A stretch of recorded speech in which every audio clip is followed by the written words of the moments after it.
Good morning students. देखिए पिछली class में अपन ने पढ़ा था सी प्लस प्लस टोकन्स। उसी को आगे करते हुए देखिए पिछली क्लास में अपन ने पढ़ा था कि सी प्लस प्लस जो टोकन्स होते हैं वो बेसिकली 5 टाइप्स के होते हैं। इसमें देखिए एक पढ़ा था आपने आइडेंटिफायर,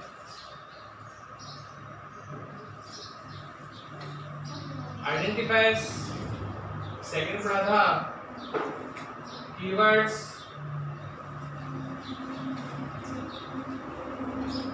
थर्ड पढ़ा था अपन ने कांस्टेंट, फोर्थ सिंबल्स जिसको आप स्पेशल सिंबल्स भी बोल सकते हैं, और फिफ्थ पढ़ा था आपने ऑपरेटर्स। ये बेसिकली 5 चीजें हैं जिनसे मिलकर एक प्रोग्राम बना हो सकता है। तो देखिए सबसे पहले बात करते हैं अपन आइडेंटिफायर्स की। आइडेंटिफायर्स यानी पहचान के नाम। आइडेंटिफायर्स को पहचान के नाम भी कहा जाता है। देखिए आइडेंटिफायर्स यानी आपका कोई भी वेरिएबल हो, वेरिएबल्स, फंक्शन नेम,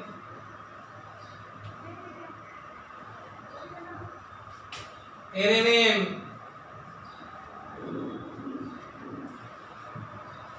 जो कि यूजर द्वारा डिफाइन किए जाते हैं, आइडेंटिफायर्स कहलाते हैं। देखिए आइडेंटिफायर्स का नाम देने के कुछ रूल्स हैं, कुछ रेगुलेशंस हैं। जैसे समझिए जो आइडेंटिफायर्स होते हैं उनका जो फर्स्ट लेटर है वो हमेशा अल्फाबेट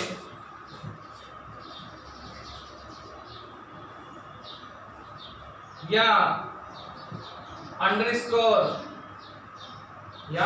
अंडरस्कोर से स्टार्ट होना चाहिए।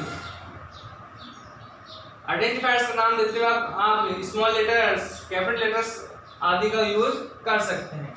चाहे स्मॉल लेटर्स हो चाहे कैपिटल लेटर्स हो, इन सभी का आप यूज कर सकते हैं। साथ में आप अंडरस्कोर का यूज कर सकते हैं, लेकिन स्पेशल सिंबल्स जैसे डॉट हुआ, स्पेस हुआ आदि का आप यूज नहीं कर सकते।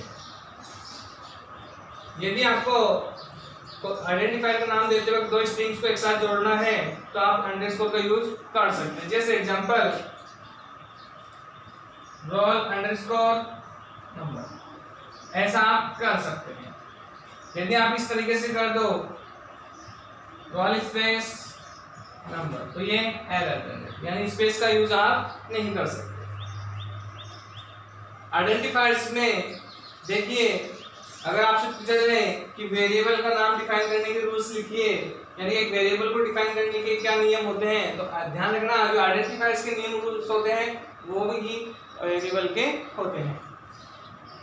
बात आती है वेरिएबल्स क्या होते हैं, तो वेरिएबल्स क्या होते हैं, ऐसे सिंबल्स होते हैं जो कि यूजर द्वारा दी गई मेमोरी में डेटा को स्टोर करते हैं। वेरिएबल्स का मान प्रोग्राम के रन टाइम पर क्या हो सकता है, परिवर्तित हो सकता है, चेंजेबल है। और यदि ऐसा वेरिएबल जिसकी वैल्यू प्रोग्राम के रन टाइम पर चेंजेस नहीं होती वो कांस्टेंट वेरिएबल्स कहलाते हैं। ठीक है, तो इस तरीके से क्या है ये आइडेंटिफायर्स है। दूसरी बात आती है कीवर्ड्स। सेकंड क्या है, कीवर्ड्स। देखिए कीवर्ड्स को रिजर्व वर्ड्स भी कहा जाता है। कीवर्ड्स का जो कार्य है वो किसी भी लैंग्वेज में फिक्स होता है, यूजर द्वारा उनका कार्य बदला नहीं जा सकता। बेसिकली जो C++ में है वो 48 कीवर्ड्स है। कितने? 48 कीवर्ड्स हैं, और जो कीवर्ड्स है वो हमेशा स्मॉल लेटर्स में लिखे जाते हैं और हमेशा इंडिविजुअल वर्ड के रूप में लिखे जाते हैं। देखिए जो जितने भी कीवर्ड्स C++ के थे वो सारे सी के थे वो सारे यूज अपन कर सकते हैं C++ में। देखिए कुछ एग्जांपल्स बताता हूँ। जैसे एग्जांपल आप लिखते हो int floor void, see out, see in,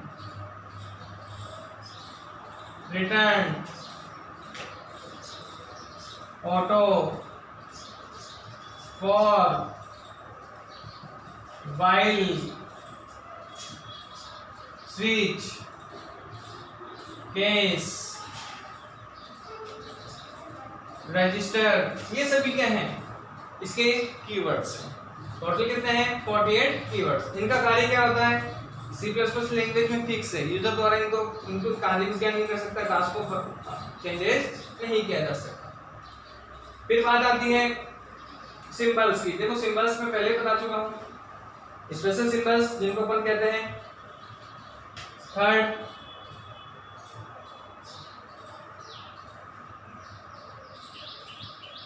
special symbols यानी कि आप क्या कर सकते हैं, स्पेशल सिंबल्स यानी जैसे हैश हुआ, dollar sign, slash, backslash, double quotation, single quotes, comma, semicolon, asterisk sign, question mark, ये सभी जो भी कीबोर्ड में जितने भी सिंबल्स हैं, ठीक है, उनको स्पेशल सिंबल्स कहा जाता है। इनका आप यूज कर सकते हैं किसी प्रोग्राम को बनाने के लिए। देखिए इसके बाद आता है अपना कांस्टेंट। फोर्थ है आपका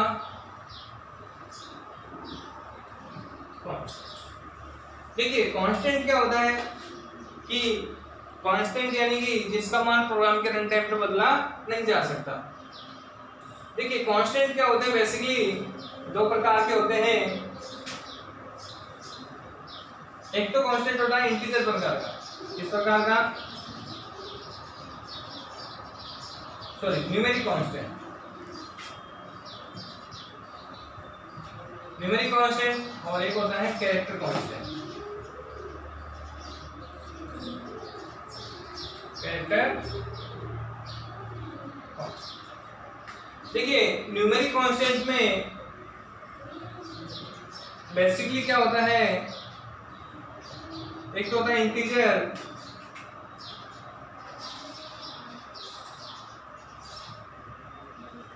कांस्टेंट और एक होता है रियल कांस्टेंट।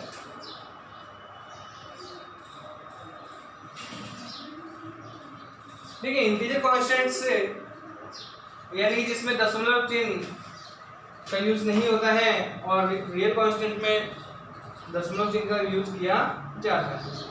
जैसे एग्जांपल मैंने लिखा 4, तो इंटीजर में मैंने लिखा 4.0, तो ये रियल नंबर्स। देखिए जो इंटीजर कांस्टेंट्स हैं बेसिकली इसमें देखो अपन पढ़ेंगे जैसे octal, integer constant, decimal integer constant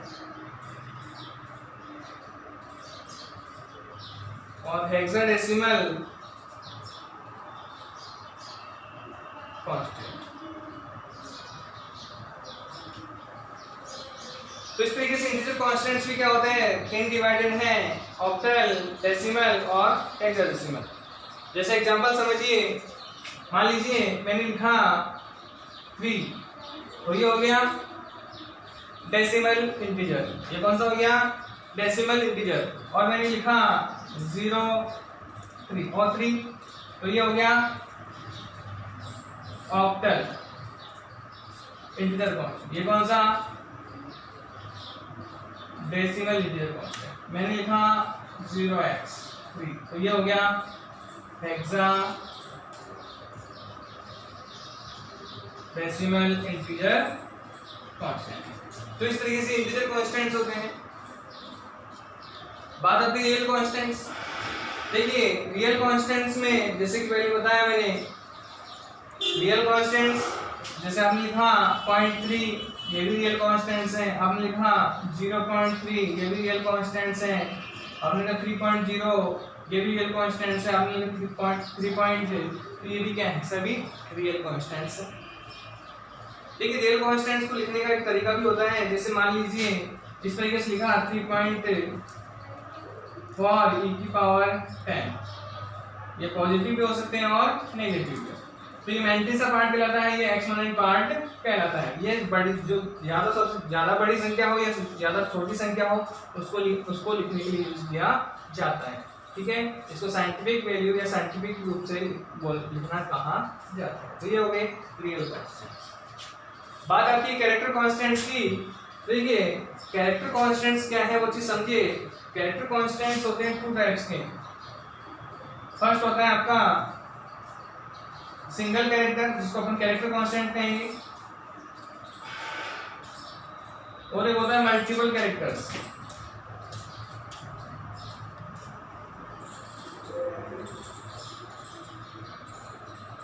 देखिए सिंगल कैरेक्टर कांस्टेंट जो होते हैं वो हमेशा सिंगल कोट्स में लिखे जाते हैं। जैसे मैंने लिखा ए, ये कैरेक्टर कांस्टेंट्स है। मैंने लिखा हैश साइन और फिर सिंगल कोट्स में, ये भी कैरेक्टर कांस्टेंट्स है। मैंने लिखा 6 और ये कैरेक्टर कांस्टेंट्स है।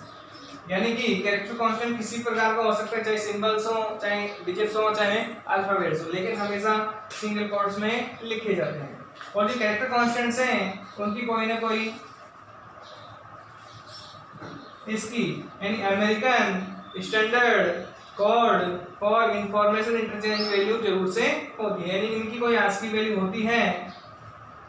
जैसे एग्जांपल, जैसे कैपिटल ए है तो ए की जो कैरेक्टर है उसकी आस्की वैल्यू होती है 65। ऐसे कैपिटल बी की होती है 66। इस तरीके से जैसे जेड है तो जेड की हो गई 90। ऐसे ही मान लीजिए स्मॉल ए कैरेक्टर है आपके पास में तो इसकी होगी 97, बी 98, ऐसे सी 99, ऐसे dot dot dot small Z और वो हो गया 122। ऐसे ही मान लीजिए आपने 0 तो इसकी हो गई 48, ऐसे 1 तो 49, 2 50। तो ये इनकी आस्की वैल्यू। तो कोई भी कैरेक्टर कांस्टेंट हो उसकी आस्की वैल्यू जरूर से होती है। लेकिन मल्टीपल कैरेक्टर्स जिसको अपन स्ट्रिंग कहेंगे, स्ट्रिंग कांस्टेंट्स। कौन से? String constant. तो स्ट्रिंग कांस्टेंट्स में देखिए बात आती है स्ट्रिंग किसे कहते हैं, तो मल्टीपल कैरेक्टर्स का जो ग्रुप होता है उसे कहा जाता है स्ट्रिंग। और स्ट्रिंग कांस्टेंट्स यानी जैसे मैंने लिखा ग्राम और डबल कोटेशन, तो ये स्ट्रिंग कांस्टेंट्स है। मैंने लिखा ए तो ये भी क्या है? स्ट्रिंग कांस्टेंट्स है। डबल कोटेशन लिख दिया। मैंने लिखा 6 तो ये भी क्या हो गया? स्ट्रिंग कांस्टेंट्स है। मैंने लिखा डॉलर साइन और ये तो ये स्ट्रिंग कांस्टेंट, इनका कोई आस्की मान नहीं होता। तो कैरेक्टर कांस्टेंट्स और स्ट्रिंग कांस्टेंट में सबसे बड़ा डिफरेंस क्या है कि इनकी आस्की वैल्यू होती है जबकि इनकी कोई आस्की वैल्यू नहीं होती है। ठीक है,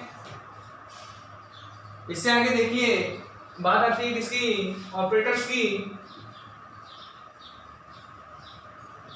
देखिए ऑपरेटर्स को अपन नेक्स्ट क्लास में डिस्कस करेंगे।